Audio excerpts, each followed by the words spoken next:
Hello students, welcome back to my channel students versus study. आज हम इस video में पढ़ने वाले हैं क्लास 10th कोड 402 की कंप्यूटर की यूनिट 1 कम्युनिकेशन स्किल्स, उसका पार्ट 3 जिसका नाम है measures to overcome barriers in communication. चलिए स्टार्ट करते हैं। अब सबसे पहले बात करते हैं बैरियर्स टू इफ़ेक्टिव कम्युनिकेशन की। The elements of a communication process are the sender, message, encoding, medium, decoding, receiver and feedback as have been identified। अब मैंने आपको पिछले पार्ट में बताया था, पिछली वीडियो में बताया था कि हमारी कम्युनिकेशन साइकिल में, पूरे कम्युनिकेशन के प्रोसेस में हमारे sender, message, receiver, decoding, encoding, feedback ये सब आते हैं। If barriers exist in these elements complete clarity of the meaning. अब अगर हमारे इन सब चीज़ों में, ये जो कम्युनिकेशन के प्रोसेस की ये सारी जो चीज़ें हैं, ये जो एलिमेंट्स हैं, इनमें अगर कोई भी बैरियर आ जाता है तो वो हमारी क्लैरिटी को जो है, हमारी जो सेंटेंस है उसकी मीनिंग की क्लैरिटी को जो है बहुत ज़्यादा उस पर इम्पैक्ट पड़ेगा, उसका बहुत ज़्यादा इफ़ेक्ट उस पर उसका पड़ेगा। These barriers can block, filter or distort the message as it is encoded and sent, as well as when it is decoded and received। ये जो बैरियर्स होते हैं ये हमारे कम्युनिकेशन को ब्लॉक कर सकते हैं, क्योंकि अगर हमारा जो सेंडर है वो कोई मैसेज भेजता है लेकिन किसी बैरियर के आ जाने की वजह से, किसी बाधा के आ जाने की वजह से जो हमारा मैसेज है वो गलत तरीके से या फिर गलत जगह भी पहुंच सकता है। और जैसे ही जो रिसीवर होगा वो उसको डिकोड करेगा, तो किस तरह से उसको डिकोड करेगा वो उस पर डिपेंड करता है। अब वो उसका जो है गलत मतलब भी निकाल सकता है और सही मतलब भी निकाल सकता है। बात करते हैं टाइप्स ऑफ बैरियर्स की। फर्स्ट टाइप ऑफ बैरियर है हमारा लिंग्विस्टिक बैरियर। लिंग्विस्टिक का मतलब है हमारा लैंग्वेज बेस्ड बैरियर। तो जो लैंग्वेज होती है वो बहुत सारे बैरियर्स में से एक one of the main barrier होती है हमारा, जो कि हमारे कम्युनिकेशन की इफ़ेक्टिवनेस को ब्लॉक करती है। It is the most important tool of communication. ये हमारे कम्युनिकेशन का मोस्ट इम्पॉर्टेंट टूल होती है, क्योंकि जो लैंग्वेज होती है उसका बहुत मेन रोल होता है हमारे कम्युनिकेशन में। Almost every area in the world has its own distinct language which may render communication ineffective। अब हम अगर अलग अलग स्टेट्स में जाए या फिर हम अलग अलग कंट्रीज़ में जाए तो हमको अलग अलग लैंग्वेजेस जो है देखने को मिलेगी और सुनने को मिलेगी, तो उसकी वजह से जो हमारा कम्युनिकेशन होता है वो ब्लॉक हो सकता है। अब हमारा नंबर 2 बैरियर है साइकोलॉजिकल बैरियर। जो साइकोलॉजिकल स्टेट होती है किसी कम्युनिकेटर की या फिर किसी रिसीवर की, वो उस बात पे जो है एक ग्रेट इम्पैक्ट डालती है, एक ग्रेट इफ़ेक्ट डालती है कि जो मैसेज है वो किस तरह से सेंड किया गया है, किस तरह से रिसीव किया गया है और किस तरह से परसीव किया गया है। सम पीपल में have a stage fear, phobia, depression, stress etcetera. अब इसमें जो हमारे एग्जाम्पल्स आते हैं उसमें आता है हमारा स्टेज फियर होता है, किसी किसी को, कोई व्यक्ति जो है वो स्टेज पर जाकर परफॉर्म नहीं कर सकता, और डिप्रेशन में चला जाता है कोई, और स्ट्रेस भी हो सकता है। अब हमारा थर्ड जो बैरियर है वो है इमोशनल बैरियर्स। जो हमारा इमोशनल बैरियर है उसमें एक पर्सन का जो कंफर्ट और ईज़ होता है वो रिस्पॉन्सिबल होता है कम्युनिकेशन के लिए।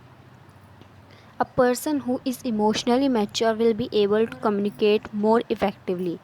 जो व्यक्ति जो है अगर वो इमोशनली मैच्योर होगा, अपनी मानसिकता से बहुत ज़्यादा मैच्योर होगा, तो वो कम्युनिकेशन को जो है बहुत ज़्यादा इफ़ेक्टिव बना सकता है। ऑन दी अदर हैंड, अगर कोई व्यक्ति है वो अपने इमोशंस को जो है अपने फेस पर ला देता है, कि अगर वो स्ट्रेस में है तो अपने स्ट्रेस को अपने फेस पर जो है शो कर देता है, तो उससे हमारे कम्युनिकेशन में बहुत सारी डिफ़िकल्टीज़ आ सकती हैं। Number 4 is physical barriers. जो फ़िज़िकल बैरियर्स होते हैं, फ़िज़िकल बैरियर्स वो बैरियर्स होते हैं जो कि फ़िज़िकली प्रेजेंट होते हैं। जैसे कि नॉइस, एनवायरनमेंट में जो हमारा नॉइस होता है वो हमारे कम्युनिकेशन के लिए बैरियर बन सकता है। जो मैसेजेस होते हैं वो ब्लॉक हो सकते हैं क्योंकि जो हमारा सराउंडिंग है उसकी जो सिचुएशन है वो बहुत ज़्यादा ख़राब है, जहाँ पर भी जो कम्युनिकेशन है वो हो रहा है। Number 5 is cultural barriers. So अब जो कल्चरल बैरियर्स होते हैं इसमें हमें पता चलता है कि जो अलग अलग कल्चर होते हैं उनके अलग अलग मीनिंग होते हैं, और जो कि हमारी सोसाइटी की बेसिक वैल्यूज़ को जो है डिपिक्ट करती हैं, शो करती हैं। It is important that we take these different cultures into consideration while communicating. सो ये बहुत ज़्यादा इम्पॉर्टेंट है कि हमें हर किसी के कल्चर का जो है ध्यान रखकर अपनी बात को जो है कहना चाहिए, और किसी की बात को जो है समझना चाहिए। हमें कम्युनिकेशन के वक्त जो है सबके कल्चर को ध्यान में रखते हुए बात करनी चाहिए। Number 6 is attitudinal barriers.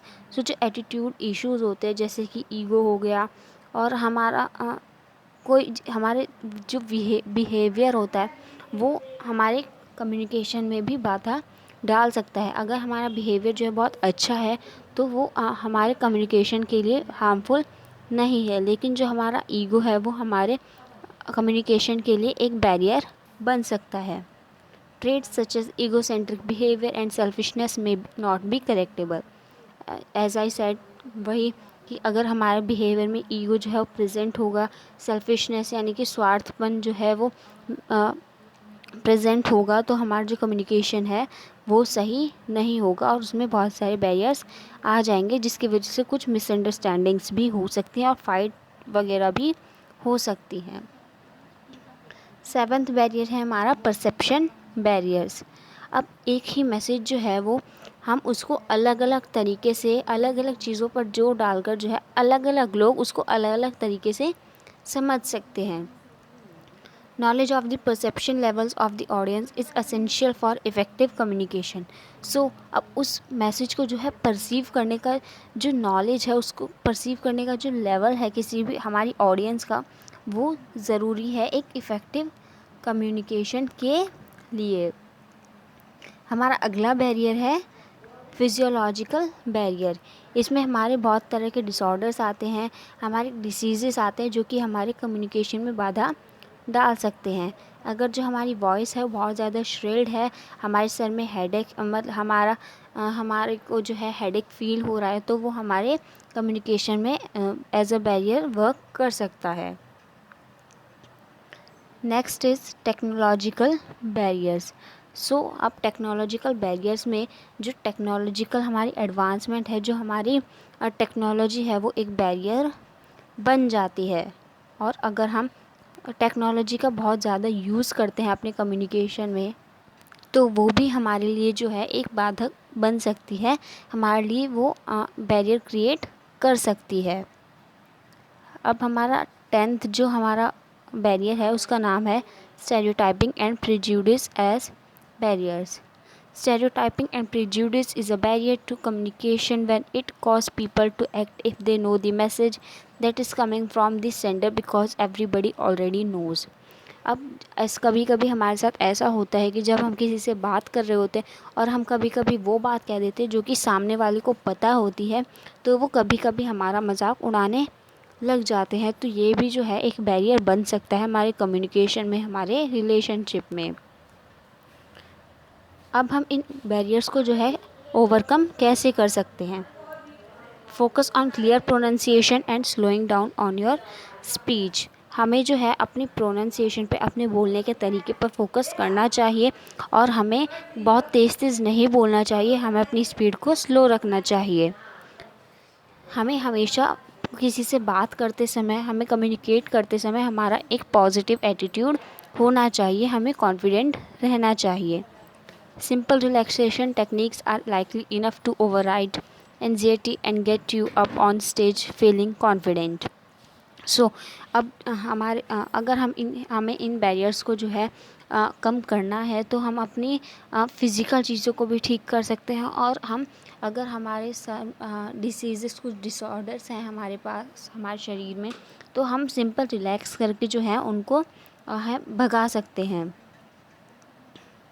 To communicate educate people about the myths and have open discussions. अब हम जो है कुछ एजुकेटेड पीपल से भी बात कर सकते हैं और उनसे कुछ मिथ्स के बारे में जो है डिस्कशन कर सकते हैं। उसकी वजह से जो हमारा कम्युनिकेशन के बैरियर्स हैं वो कम हो सकते हैं।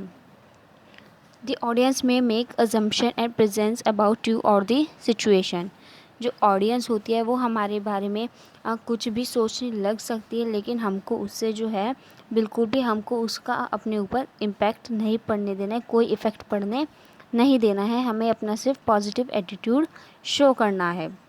सो आई होप कि आपको ये सारे टॉपिक्स क्लियर हो गए होंगे। Thanks for watching.